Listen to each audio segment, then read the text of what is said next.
시청자 여러분 안녕하십니까? 광물자원공사와 광해관리공단을 통합하는 내용의 법안이 21대 국회에서 또 발의됐습니다. 두 기관의 통합으로 폐광지 개발 사업이 위축되고 주민복지 재원이 감소할 것으로 보여 강원도가 강력 반발하고 있습니다. 정치권의 두 기관 통합 움직임에 수년간 반대했는데도 또다시 법안이 발의돼 폐광 지역 주민들을 무시하고 있다는 목소리가 더 커지고 있습니다. 광물공사의 부실을 광해공단과 폐광 지역에 떠넘기려는 꼼수라는 비난이 일고 있습니다. 김영기 기자의 보도입니다. 더불어민주당 이장섭 의원은 최근 광물자원공사와 광해관리공단을 통합해 한국광업공단을 신설하는 법안을 대표 발의했습니다. 20대 국회 때 민주당 홍영표 의원이 발의했다 폐기됐던 법안을 다시 꺼내든 겁니다. 작년 말 기준 광물자원공사의 부채 규모는 6조 4천억 원이 넘고 올해 갚아야 할 금융부채만 1조 원에 달합니다.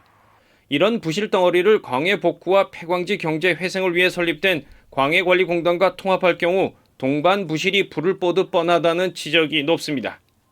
통합 후에 자본 잠식에 빠져서 근근히 또 버틸 뿐이지 회사채 발행하면서 동반 부실이 자명할 것입니다.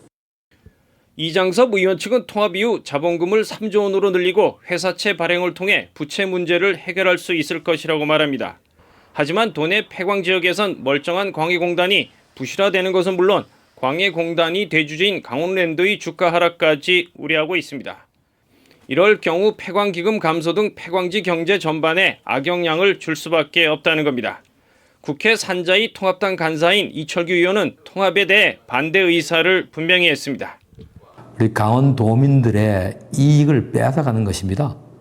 부실에 대한 대책이 없이 이 광해관리공단을 광물자원공사와 합병시키는 것을 단호히 반대합니다.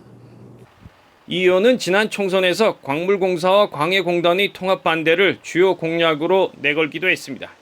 민주당이 두 기관의 통합 법안을 또다시 발의할 정도로 의지가 강한 만큼 강원도와 정치권, 폐광 지역의 대응 또한 사뭇 달라져야 할 것 같습니다. 국회에서 지원뉴스 김영기입니다.